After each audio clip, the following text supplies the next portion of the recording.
Assalamualaikum warahmatullahi wabarakatuh. Perkenalkan, nama saya Fahri Jatri Putra dari kelas 11 MIPA 2. Di sini saya akan menjelaskan materi pendidikan agama Islam, yaitu tentang syirkah, bank, dan asuransi.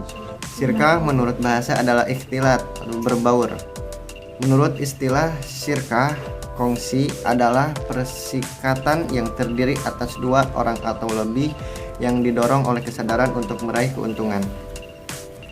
Rukun syirkah yaitu satu, sigot atau surat perjanjian. Yang kedua, orang yang berserikat. Yang ketiga, pokok atau modal yang disepakati. Terus syarat syirkah.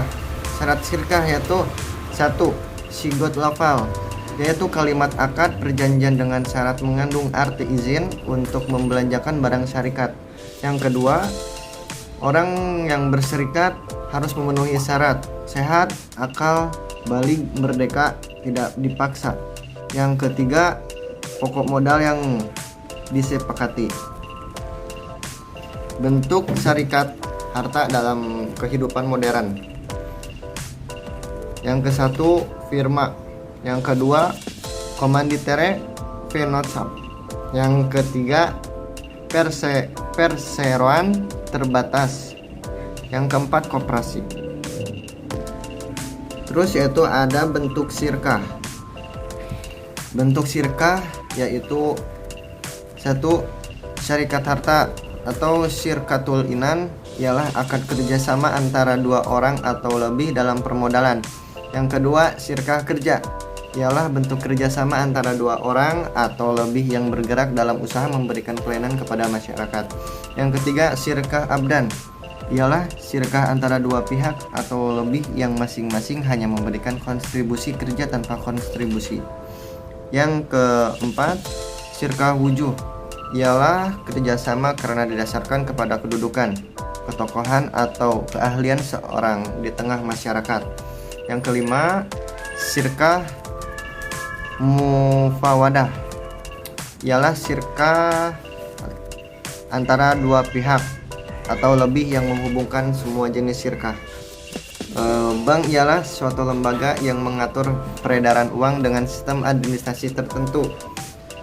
Terus ada jenis-jenis bank. Jenis-jenis bank itu ada tiga. Yang kesatu, bank sentral.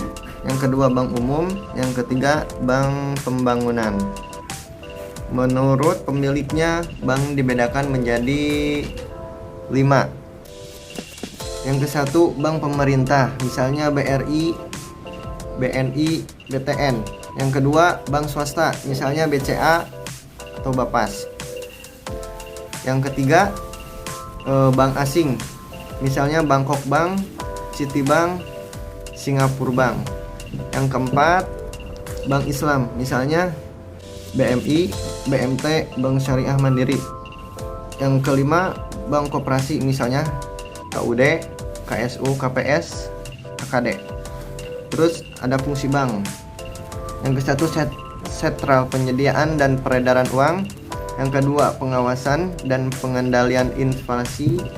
Tiga, tempat menyimpan uang atau menabung. Yang kelima, tempat penukaran uang. Kelima, tempat pengiriman dan pembayaran uang. Keenam, khusus bank Islam berfungsi sebagaimana dapat menghilangkan sistem bunga. Hukum bank. Hukum bank ada tiga ya. Yang kesatu, mubah. Yang kedua, haram. Yang ketiga, subhat atau samar. Perbankan syariah atau perbankan Islam adalah suatu sistem perbankan yang dikembangkan berdasarkan syariah Islam. Produk bank syariah. Satu, jasa untuk menyimpan dana, diantaranya mudorobah, musyarakah, murabahah, dan takaful. Yang kedua, jasa untuk penyimpan dana, diantaranya wadiah, deposito, dan mudorobah. Asuransi ialah jaminan atau pertanggungan yang diberikan penanggung kepada tertanggung untuk risiko kerugian sesuai dengan yang ditetapkan di dalam surat perjanjian bila terjadi kecelakaan atau kematian, dan tertanggung membayar premi setiap bulan sebanyak yang ditemukan kepada penanggung. Kelompok memandang asuransi. yaitu mengharamkan. Yang kedua membolehkan, yang ketiga membolehkan asuransi yang bersifat sosial, mengharamkan asuransi bersifat komersial. Yang keempat, meragukan atau syubhat. Hal-hal yang menjadi pokok perselisihan, yaitu adanya unsur goror atau ketidakpastian. Yang kedua adanya unsur maisir, untung-untungan. Yang ketiga adanya unsur riba. Jenis akad asuransi syariah yaitu akad tijarah, yang kedua akad tabaru, yang ketiga akad